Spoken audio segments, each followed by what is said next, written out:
Chris Algieri in the house, fashionable per usual. Yeah, let's go straight into Broner Vargas, man. Who'd you have winning that fight? I know people had it split. How'd you have it? I honestly didn't really sit down to score it. I watched it as a fan with me, Daniel and Dan Jacobs, and I watched it. I know Dan's a big Broner guy. But I mean, he thought Broner got robbed against Mikey. Okay, but I thought it was a damn good fight. A lot better than I expected it to be. I honestly would have to sit down and go because it was a very close fight either way. I even said at the end, I was like, listen, I would let that fight go either way, but I'd have to sit down and really score each round really properly. Did anybody show you something that you didn't know about them? No, actually. I know Jesse's tough, and I would say that Jesse's nothing else. He's consistent. He was consistent throughout. He kept pushing, and Broner is the opposite, completely inconsistent. You know, sometimes flashes of genius, sometimes doing nothing. So it was, you know, both guys kind of lived up to what they're known for. I know once upon a time, well, I mean, I imagine it's still the same thing. You kind of wanted a Broner fight, right? Is that yeah, I've always wanted fights with all the top guys. So, like, you always sit there, as a fighter, you're always going to sit there and watch and be like, oh, they could do this, I could do this, I would do that. And you always picture yourself in there. It's just one of those things. All right. Looking at it from, like, the sports nutritionist side, who did the 144 favor, if anybody? Or did you see anything like, oh, his power's not there because he's a little bit, like, was there anything you saw? Because some people made that claim for Jesse. If Broner would have fought him at 47, we would have saw the knockout power that he had with Saddam Ali. I think that the fighting lower probably helped Broner. I thought that from the outset. But seeing them in the ring, I'm not sure if that's true. You know, I bet you Jesse probably made the weight easier than Adrien did, but it's hard to say. It's kind of hard thing to assess from the outside. What's the power scale of those two guys? Because some people were saying, oh, you know, these guys both aren't punchers, or is it that they have great chins? You know, they both definitely have great chins. In terms of their power, it's hard to say. Jesse's been flashing here and there. I don't think he's a huge puncher in either case, but lately he has definitely shown more power. Broner, huge puncher at lightweight, not as much in the 40s and 47s, but again, hard to say. I mean, Broner's definitely sharp, and it seemed like he was landing the harder shots.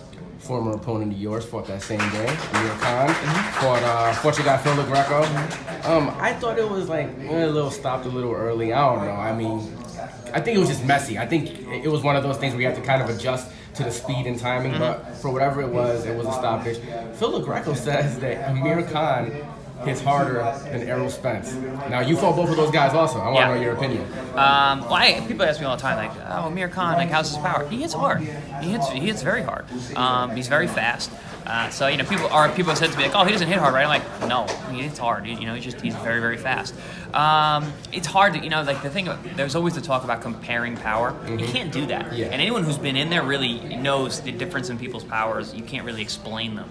Because you got a guy, speed, quickness, power, strength, you know, how they hit you, combinations, timing, so many different variables of what makes a knockout puncher. It's really hard to compare. Definitely different kinds of power to them. Why do you think guys come out? Because I think, yeah, it was Leonard Bundle who had the same thing to say about Spence also. He said Thurman hit harder than Spence, but Spence was the one that knocked him out. Thurman only knocked him down. Is like, from the fans' perspective, you know, when they say, oh, well, one guy knocked out the other guy, is...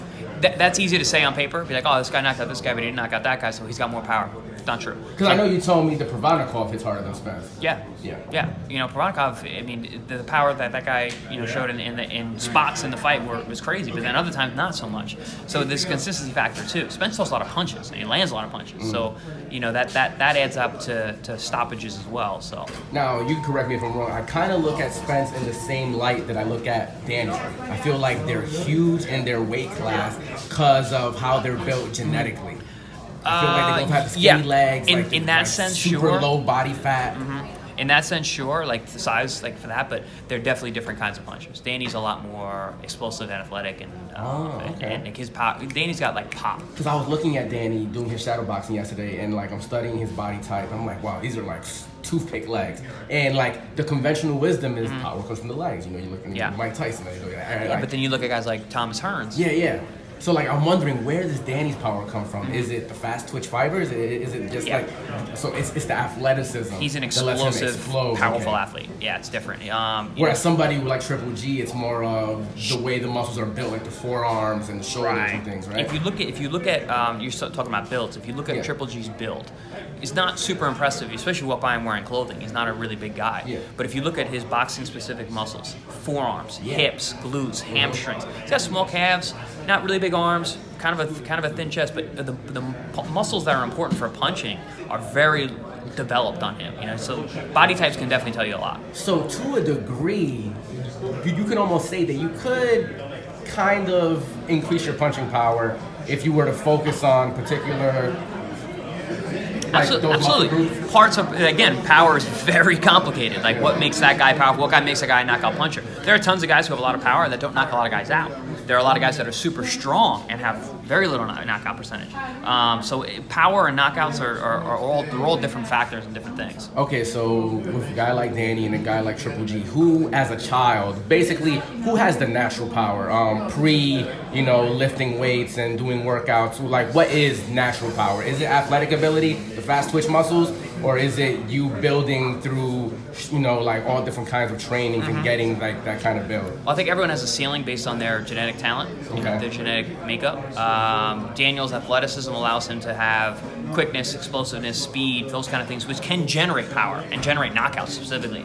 And then you got a guy like Triple G who maybe has very strong joints and tendon strength, not just soft tissue muscles and things like that. You got maybe thicker, heavier bones, better connectivity, better react, things like that. So you can build that up much more maybe than say like a guy who's just naturally explosive. I feel like since we're like getting into the real science of it, like there's 3 different kinds of punchers in boxing, and the real boxing heads will like appreciate this kind of conversation between Danny, Triple G, and Charlo. I feel like these guys all have 3 different kinds of powers that are on a massive scale also. There's probably a lot more than 3 kinds of power. I just in the middleweight division. Yeah. I mean, if you can point like... No, I mean in terms of just like variables of different kinds of power. Because I feel like Danny has the explosive, athletic power that's fast. Like when he showed like with Peter Quillen where he just catches you and then he can overwhelm you. I feel like Charlo just has like that kind of Deontay Wilder power that you don't know where it's coming from. Like on a smaller scale, obviously. Yeah. But when Charlo just like grazes you, it seems to like.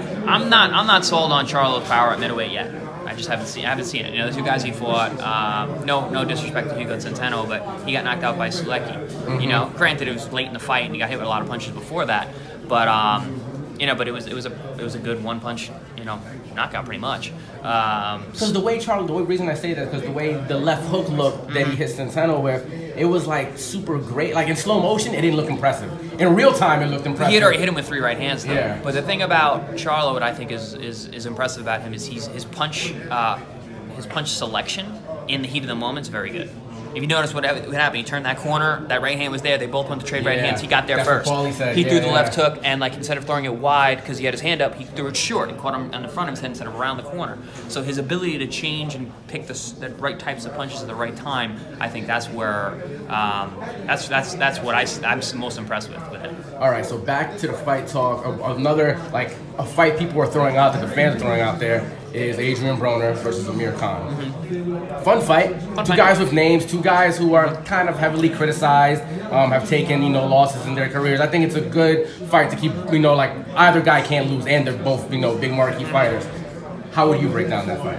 I got Khan. Khan all the way. I think his ability to be more consistent, his ability to fight from the outside, his ability to pick the timing of when he fights in spurts. Khan is very good at dictating the pace of the fight. He's the ring general, which is something that's often overlooked now in boxing. He's very good at, all right, I'm going to be in the outside, I'm going to pot shot, I'm going to fire a combination, tie you up, spin you, back up, and do it again, and do it again, and do it again. He'll tie you up if he needs to, and I think Broner's inconsistency would be the issue there. When he comes on, awesome. But so now I'll play the fan in the comment section. No, Khan got hurt by Chris Algieri. Adrien Broner can definitely land a counter punch like that, and Khan has no chin. What's your response to that? I've always said that Khan doesn't have a bad chin, he just gets hit very clean. Okay. And if you look at the guys who knocked him out, Canelo, who's 2 weight classes above him and is a good puncher anyway. Danny Garcia is a very good puncher and a knockout fighter. And they fought at 40, where Danny was really knocking people out. And Brady's Prescott, which at the time, and Prescott's a puncher, and it was at 35. Yeah. You know, it's not like he's getting hit by guys who weren't knockout punching, but literally got knocked out by 3 guys who knocked people out. He's been hurt other times before, hurt in my fight. I think he was hurt by Julio Diaz, you know. Madonna, obviously. Yeah, we're all world-class guys, though. World class is world class. Even if you don't have a lot of knockouts, like, you're still a world-class fighter. You're gonna knock out, you're gonna kill a human if you punch him. So, but I think the size difference is going to be very obvious in that fight. Broner's not a true 47-pounder, or a true mid-40 pounder. He's really probably a 35-40 pounder. And Khan is a full weight class above there. Like, he's probably a good 40-47 pounder in between there. You know, so you got a full probably 10-pound difference there. Okay, so is that like a 60-40, 50-50, like a 70-30, like, or you just heavily... It can go a lot of different ways, but I just see it in my head that Khan stylistically wins that fight. All right, another one floating around the internet: Adrien Broner versus Manny Pacquiao. Another 2 guys who are, you know, small, floating in the same weight class. You know, people like, they're heavily criticized. Some people say past their primes, not the best versions of themselves. How would you see that fight play out? Honestly, if with Pacquiao, it's hard to say because he's definitely in his twilight. But if you can't hit him with 1 shot and knock him out, you're gonna lose or rough him up. Because he's active, he's smart, he's very, very smart in the way he fights in the ring. If you're not going to just catch him and clip him and put him away, listen, Jeremy Horn, Jeremy Horn lost that fight. Okay. Manny Pacquiao won. You know, if you don't knock Pacquiao out and catch him and clip him like Marquez did, you're going to lose. So, wow. So, okay, so Pacquiao's stock should be basically the same as the Pacquiao that fought Vargas, is essentially the same Pacquiao that fought Jeff Horn, correct? No, because he showed in the Jeff Horn fight a lot of. He's definitely decreased as a fighter since then. He looked slower in that fight than he ever has. So wow. So okay, and Broner's stock has kind of increased with the Vargas fight, at least the way people look at it. So even with the increase of Broner at this weight, it wouldn't be like an even fight for you. No, it's a cool matchup. I think it'd be interesting to see.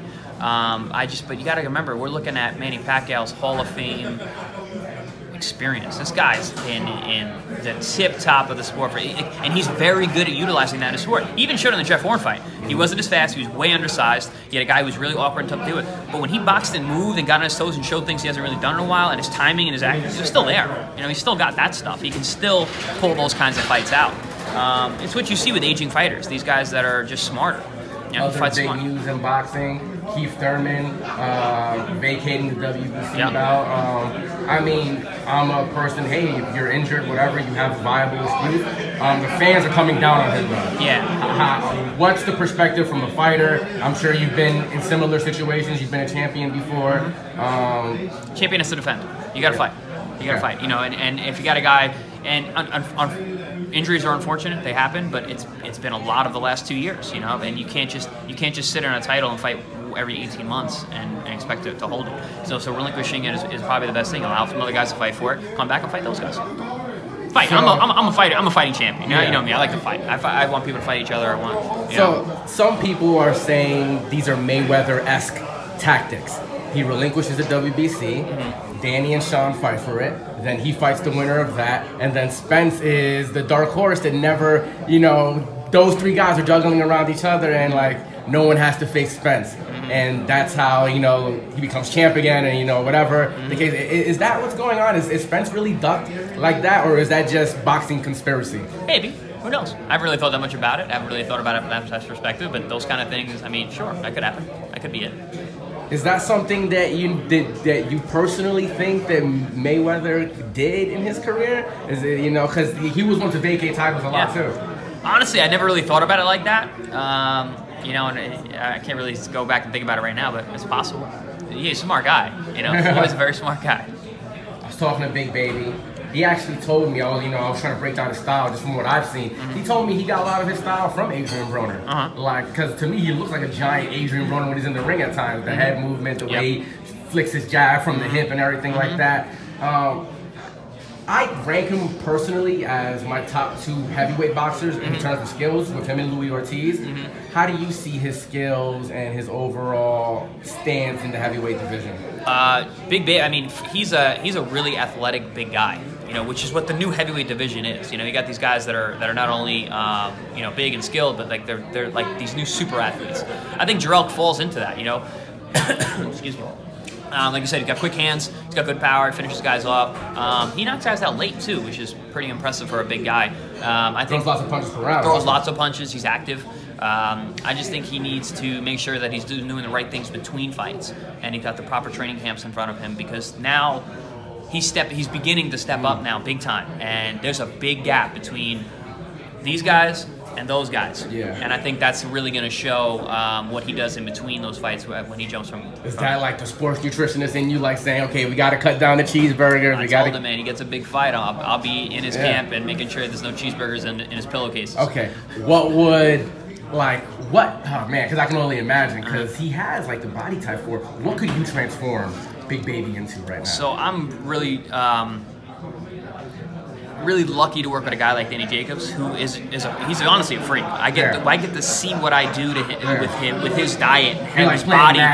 It's amazing how his body gets to change and react, and he has full trust in me and does what I want him to do. So seeing how his body reacts to it, I think Big Baby Miller may be a similar type guy. As long as he trusts, my input, I think it would be cool to see what we could do with a guy like that. Okay, let me ask: could you keep him at his comfortable weight? He really likes being 300 pounds or around there, 280, 300.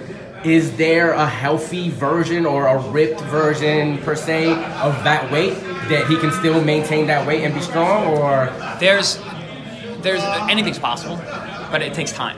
So you can't rush certain things like that. Yeah, can I make him a 300-pound rip guy? Probably not. Because guys like JJ Watt who are like that, Yeah. But like, I'm not saying you can't do it, but can you do it in 2 months? No. Can you do it over time? Sure. It takes time. That's my 3rd camp with Danny. His body has been changing these 3 fights. That's just part of it. You can't expect to get water from a rock sometimes, and you gotta make sure you put in the time. But yeah, no. Who knows? I mean, but at the end of the day, it's up to the athlete on what their personal goals are, what they want to see out of it, and what they're willing to put into it. I mean, I'm not creating these athletes. They're athletes. They have to decide they want to do it themselves.